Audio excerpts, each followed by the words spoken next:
اعوذ باللہ من الشیطان الرجیم بسم اللہ الرحمن الرحیم الصلاۃ والسلام علی سید الانبیاء والمرسلین وعلی آلہ وصحبہ وذریتہ اجمعین برحمتک یا ارحم الراحمین۔ آج کا بیان قرآن اور اقبال کے سلسلے میں موجودہ صورتحال جو فلسطین اور کشمیر کے ساتھ گزر رہی ہے اس کے متعلق تمام دنیا کے مسلمانوں کے لیے لمحہ فکریہ ہے، جبکہ قرآن ان کو کیا حکم دیتا ہے اور اقبال کیا کہتے ہیں۔ قرآن کی سورہ مائدہ کی آیت نمبر 51 میں اللہ فرماتے ہیں یا ایھا الذین آمنوا لا تتخذوا اليہود والنصارى اولیاء، کہ اے ایمان والو یہود اور نصارہ عیسائیوں کو اپنا دوست مت سمجھو، کیونکہ بعضهم اولیاء بعض، وہ ایک دوسرے کے ساتھی اور دوست ہیں، تمہارے وہ دوست نہیں ہیں۔ وَمَن يَتَوَلَّهُم مِّنكُمْ، اور تم مسلمانوں میں سے جو کوئی ان کے ساتھ دوستی کرے گا وَإِنَّهُ مِنْهُمْ، گویا کہ وہ انہی میں سے ہے۔ اس کا مطلب یہ ہے کہ قرآن نے صاف یہ کہہ دیا ہے کہ یہود کے ساتھ کسی قسم کی دوستی یا ان کے ساتھ سفارتی تعلقات قائم نہیں کرنے۔ مائدہ کی ہی آیت نمبر 82 میں اللہ تعالیٰ فرماتا ہے، محمد صلی اللہ علیہ وسلم سے اللہ فرماتے ہیں لا یتخذن اشد الناس عداوۃ، تم اے محمد آپ ان لوگوں کو شدت کے ساتھ اسلام کے ساتھ دشمن پاؤ گے۔ کن کے ساتھ؟ عداوۃ للذین آمنوا، ان کی دشمنی کن کے ساتھ ہوگی؟ جو ایمان والے ہیں۔ اور الیہود، وہ یہود ہیں جو مسلمانوں کے ساتھ بہت شدت کے ساتھ دشمنی رکھتے ہیں۔ اور دوسرا آگے کا ہے والذین اشرکوا، اور وہ لوگ جو شرک کرتے ہیں یعنی کافر ہیں۔ اب اس سے یہ پتہ چلا کہ کافر ہندوستان کشمیر والوں کو تنگ کر رہا ہے، ان کے 80,000 کے قریب لوگ شہید ہو چکے ہیں۔ اسی طرح فلسطین والے 33-34 ہزار لوگ شہید ہو چکے ہیں اور 75,000 کے قریب لوگ زخمی ہو چکے ہیں، اور تمام دنیا کے مسلمان بے حس اپنی اپنی جگہ پہ بیٹھے ہوئے ہیں اور صرف قراردادیں پاس کر رہے ہیں اور کہہ رہے ہیں کہ جی ہم نے ان کے حق میں جلوس نکالا اور ہم ان کے ساتھ کھڑے ہیں۔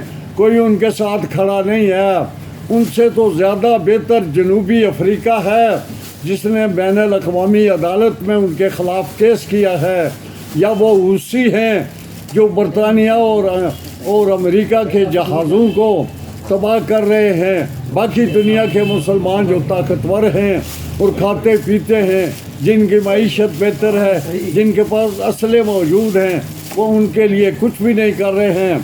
تو اقبال اس کے لیے کہتے ہیں کہ ستیزہ کار رہا ہے ازل سے تا امروز، چراغ مصطفی سے شرار بو لہبی۔ چراغ مصطفی اور شرار بو لہبی دو نظام ہیں، ایک نظام رحمانی ہے اور دوسرا نظام شیطانی ہے، جو روز ازل سے ہی جب شیطان کی تخلیق ہو گیا تو آدم کے مخالف ہو گیا۔ آدم کو یعنی اسی دن سے ہی رحمانی اور شیطانی طاقت جو ہیں وہ دو پیدا ہو گئی۔ وہ آگے پھر نوح علیہ السلام کو بھی یہی صورتحال پیش ہوئی، ابراہیم علیہ السلام کو بھی یہی صورتحال پیش ہوئی کہ وہ نمرود نے انہیں آگ میں جلانے کی کوشش کی، اور اللہ خود بول پڑا وہاں پہ کہ یا آگ کے لیے کہا کیا کہ قلنا یا نار کونی بردم و سلاما علی ابراہیم، اور وہ اقبال کہتے ہیں کہ بے خطر کود پڑا آتھیے نمرود میں عشق عقل ہے میوے تماشا ہے لب وام ابھی. آگے موسیٰ علیہ السلام کو بھی یہی رحمانی اور شیطانی طاقت کا سامنا کرنا پڑا. موسیٰ رحمانی طاقت والے تھے اور فرعون شیطانی طاقت والا تھا. تو مثل کلیم ہو اگر مثل کریم آج بھی ہو اگر آج بھی درخت طور سے آتی ہے بنگے لا تخف. مثل کلیم ہو اگر مار کا آزما کوئی اب بھی درخت طور سے آتی ہے بانگے لا تخف. یعنی موسیٰ کو بھی موسیٰ رحمانی اور فرعون شیطانی طاقت تھی. وہی طاقت پھر حضور پاک صلی اللہ علیہ وسلم کے ساتھ ہوئی جب آپ نے کوئی صفحہ پہ چڑھ کے اعلان کیا کہ ذا صباحا لوگ اکٹھے ہوئے قبیلہ آپ کے قبیلے کے. تو آپ نے کہا کہ اللہ نے مجھ پہ پیغمبری نازل فرمائی ہے وہی کیا میں اللہ کا پیغمبر ہوں. اور اللہ تو ابو لہب نے فوراً آپ کے اوپر ایک پتھر بھی پھینکا اور یہ بھی کہا کہ اے محمد تیرے ہاتھ ٹوٹ جائے, تو نے ہمیں یہ بلا کے ہمارے ابواج کے رستے سے ہٹانے کی کوشش کر رہے ہیں. تو اس کے جواب میں سورت بھی سورہ لہب بھی نازل ہوئی. اصل میں ہوا یہ, اس کے لیے پھر اقبال نے کہا ہے کہ نہ ستیزہ گاہ ہے جہاں نئی, نہ ستیزہ کہتے ہیں اسلام اور کفر کی جنگ. نہ ستیسا گائے جہاں نہیں نہ حریف پنجا فگن نئے. وہی فطرت اسد اللہ وہی مرحبی وہی انتری. اب یہ مرحبی اور انتری, مرحب بھی یہودی تھا اور انتری بھی یہودی اس کا بھائی تھا. ہوا یہ کہ میثاق مدینہ میں ان یہودیوں کے ساتھ حضور پاک صلی اللہ علیہ وسلم کا معاہدہ تھا کہ وہ ہمارے مخالف کوئی بات نہیں کریں گے. لیکن انہوں نے جنگ بدر, غزوہ بدر, غزوہ احد, ہر غزوے میں کافروں کا ساتھ دیا. اس طرح حضور پاک صلی اللہ علیہ وسلم کو حکم ہوا کہ آپ ان کو یہاں سے نکال دیں. جب مدینہ سے وہ نکل گئے تو وہ خیبر میں جا کے آباد ہوئے. تو 7 ہجری میں غزوہ خیبر ہوا. وہاں پہ یہ 3 قبائل تھے, بنو نذیر, بنو قریظہ اور بنو قینقاع. یہ 3 یہودی قبیلے وہاں آباد تھے.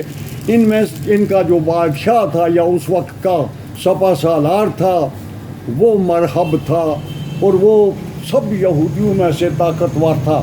اور اس کا بھائی جو تھا وہ انتری تھا. اور بہت سارے قلعے جب مسلمانوں نے فتح کر لیے تو قلعہ کموس, کاف 2 نقطے والا قلعہ کموس فتح نہیں ہو رہا تھا.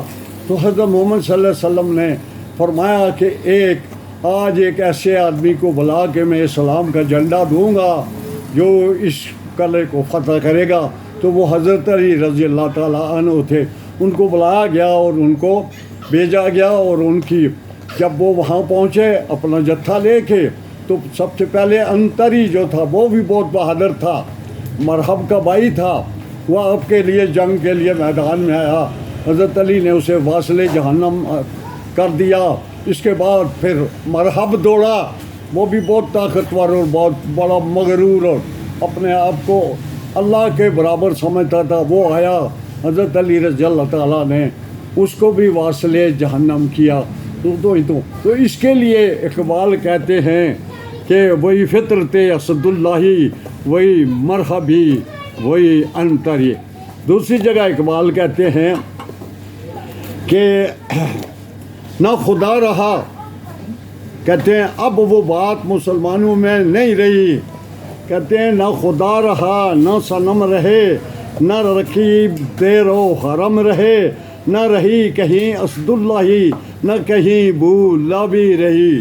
یعنی آج کا مسلمان نہ وہ اسد اللہ جیسا رہا اور نہ وہ اس کی بو لابی کے ساتھ وہ جنگ رہی. اس لیے آج کا مسلمان جو ہے یہ صرف قراردادیں پاس کرتا ہے یا جلوس نکالتا ہے اور زبانی کہتا ہے کہ ہم مسلمانوں کے ساتھ کھڑے ہیں. تو بو لاب جو تھا یہ اس کی کنیت تھی یا لقب تھا. اس کا اصلی نام جو تھا وہ عبد العزا تھا، عین زیر چھوٹی یہ اور کھڑا الف، عبد العزا۔ اور جبیل جو اس کی بیوی تھی اس کی یہ کنیت تھی اور اس کا نام اربا تھا۔